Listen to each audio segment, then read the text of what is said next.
నరేష్ గారు తమ్ముడు, నరేష్ తమ్ముడు, రాత్రి పగలు పాకిస్తాన్ ఇండియా మధ్య చర్చలు జరుపుతున్నాను. 2002లో మీకు తెలుసు నేను పాకిస్తాన్ వెళ్ళిన సంగతి, నేను వాజ్పేయి గారిని కలిసిన సంగతి దేశ నాయకులు తెలుసు. మోదీ గారు అప్పుడు ముఖ్యమంత్రి.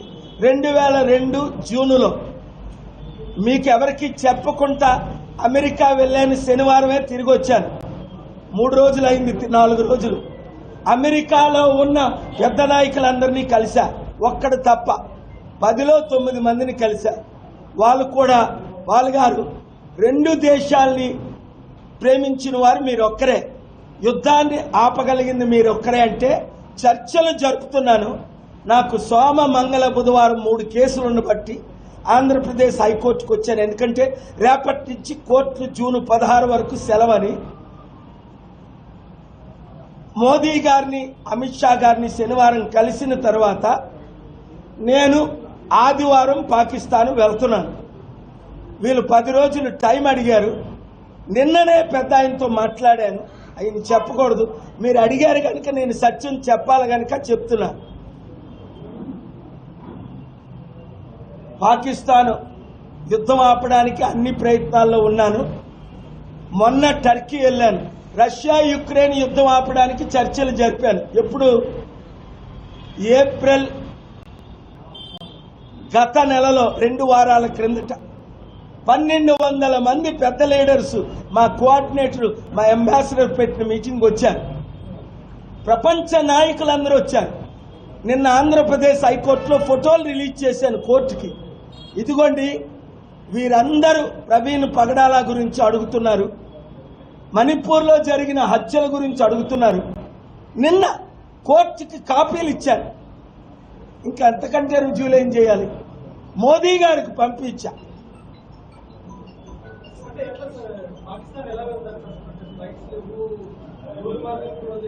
వీసాలు లేకుండా ప్రపంచం అంతా తిరిగినోని నేను ఒక్కడనే. ఇప్పుడున్న కిరణ్ రిజిజుని అడగండి, ఇప్పుడున్న మినిస్టర్ని రూపాలా గారిని అడగండి.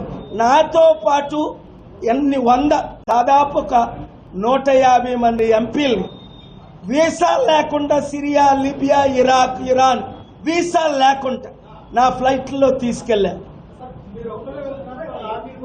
అప్పుడే నేను చెప్పనది, ఎందుకంటే అక్కడి నుంచి ప్రోటోకాల్, నన్ను ఎవరిని తీసుకొని రమ్మంటే వారిని తీసుకొని వెళ్తాను.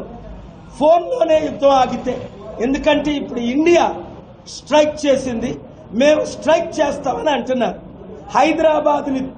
హైదరాబాద్ని, విశాఖపట్నాన్ని, ఢిల్లీని, ముంబైని, చెన్నైని, 6 సిటీల్ని, అందులో బెంగళూరు లేదనుకుంటా, మేము టార్గెట్ చేసి అణుబాంబుల ద్వారా తుడి చేస్తాం అంటున్నారు. అన్నారా లేదా?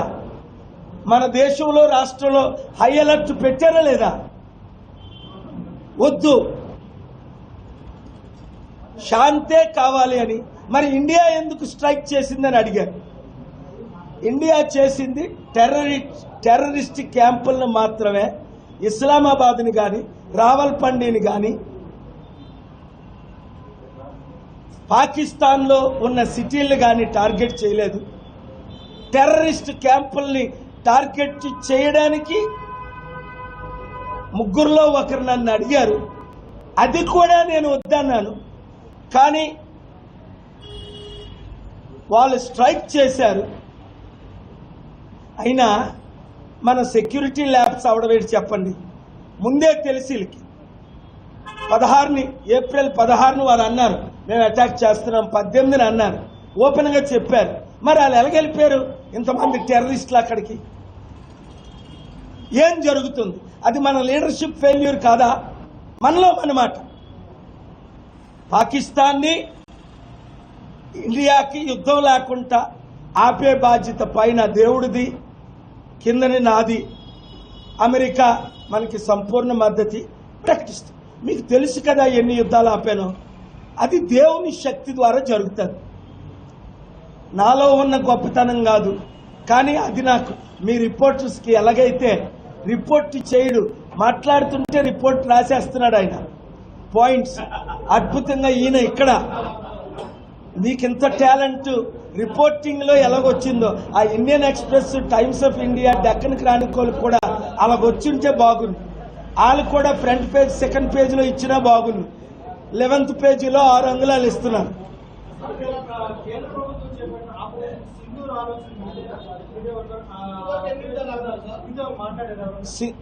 ఆపరేషన్ సింధూర్ టార్గెట్ చేసినవి అది కేవలం నేనైతే వద్దనను, ఓపెన్ గా అన్నాను, సీక్రెట్ నేనైతే వద్దన్నా.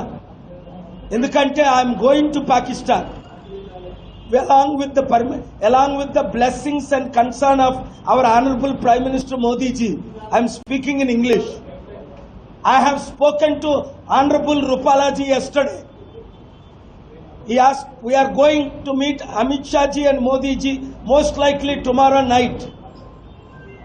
If they give me consent, I am going to Pakistan on Sunday.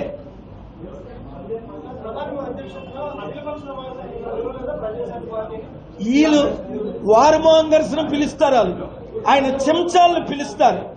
నేను ఆయన చెంచాను కాదు. ఆ స్టాంప్ వేసిన వాళ్ళు పిలుస్తారు.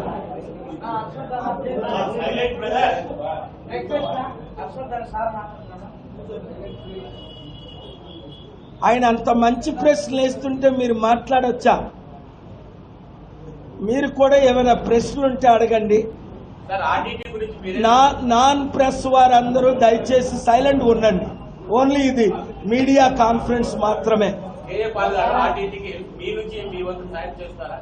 100% నేను FCRL తీసుకొస్తాను. మంచి ప్రశ్న అండి. RTTకి ఇప్పటి వరకు ఏ విధంగా మదర్ తెరిసాకి 2021 నవంబర్లో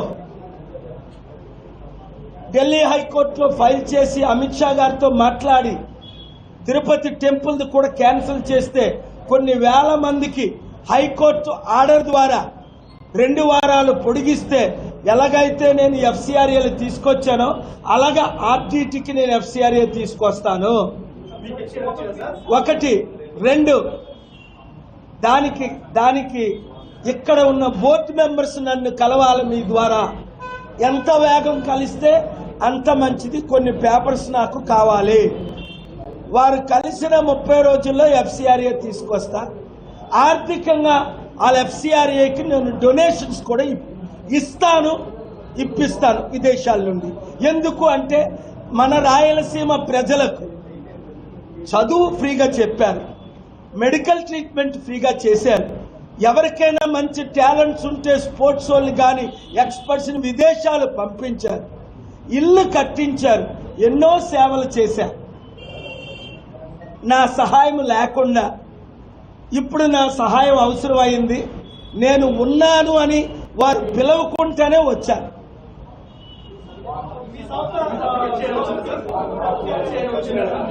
మా సంస్థకి FCRL పబ్లిక్ ఇంట్రెస్ట్ లిటిగేషన్ లేకుండా అందులో మేము అంటే మాది ఫైల్ చేస్తే పబ్లిక్ ఎవరని 52,000 కోట్లు తెచ్చిన అందరి కొరకు నేను పోరాడుతున్నాను. మాది కూడా అతి త్వరలో FCRL తెచ్చుకుంటాం. ఎందుకంటే అమెరికాలో మరలా నా మిత్రుడు శిష్యుని గెలిపించుకున్నాం. సెనెట్ మెజారిటీ లీడరు ఒకప్పుడు 2002లో ఆయన ఓడిపోయినప్పుడు జాన్ తున్ అని ఆయన నా అంబాసిడర్, మీకు తెలుసు. ఆయన ఇప్పుడు దేశాన్ని నడిపిస్తున్నాడు. వాళ్ళందరినీ కలిసి ఏప్రిల్ 29, 30ని ఫోటోలతో సహా ఆంధ్రప్రదేశ్ హైకోర్టుకి నిన్నే నేను సమర్పించాను.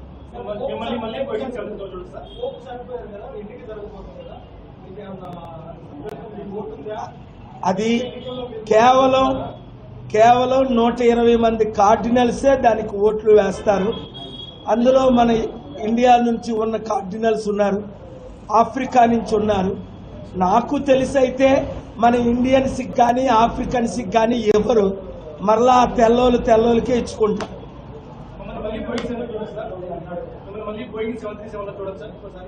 747 2 ఇప్పటికీ ఉన్నాయి, చూడొచ్చు. ఏంటి అక్కడ ఇప్పుడు చూస్తున్నాను. ఇక్కడక నేను ముఖ్యమంత్రి అయినా అవ్వాలి, ప్రధానమంత్రి అయినా అవ్వాలి, ఎంపీ అయినా అవ్వాలి, లేదా నరేంద్ర మోదీ గారు మనసైనా మారాలి. ఇగో నా శిష్యుడు కొడుకే కదా ఇప్పుడు ఏవియేషన్ మినిస్టర్, ఎర్రంనాయుడు కొడుకు, 30 సంవత్సరాల శిష్యుడైన కొడుకు.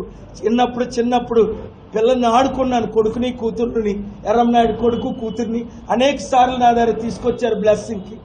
ఆయన ఏవియేషన్ మినిస్టర్. ఆయన అనుకుంటే మరి మోదీ పర్మిషన్ ఇస్తే 30 రోజుల్లో మరలా నా 747 ఇక్కడికి వస్తుంది, ఎక్కువైతే 60 రోజుల్లో. వాళ్ళు పర్మిషన్ ఇవ్వట్ల. అంతకీ ఎందుకు? అదానీ అంబానీలకి 15 లక్షల కోట్లు రుణమాఫీ బిలియనర్స్కి, నన్నేమో 30 కోట్లు ట్యాక్స్ కట్టమంటున్నారు చారిటీలకి. అదే అడిగాను నేను కోర్టులో, ఇది న్యాయమా అంటే మీరు కంటెంప్ట్ అంటాడు ఒకడు.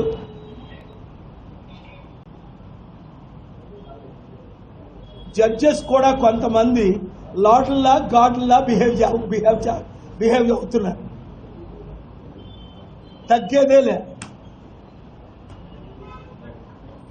ఏం చేసుకుంటావు? జైల్లో పెట్టుకో, కంటెంప్ట్ అంటే ఫైన్ వేసుకో, ప్రజల కొరకు జైలుకి వెళ్ళడానికైనా సిద్ధం, ఫైన్ వేసుకో, ఇంకేమైనా చేసుకో. అప్పుడు రియల్ కేఏ పాల్ దిగుతాడు. ఇప్పుడు మీరు నన్ను చూస్తున్నారు, అసలైన సిసలైన కేఏ పాల్. సదాం హుస్సేన్ లాంటి వాళ్ళు 3 ఉంటారు. వాళ్ళు ప్రవీణ్ డూపుని చూపించలేకపోయారు. నేను కేఏ పాల్ డూపును అప్పుడు చూపిస్తా, లేదా రియల్ కేఏ పాల్ వస్తాడో మీరే చూస్తారు. అది మీరే నిర్ణయించాలి.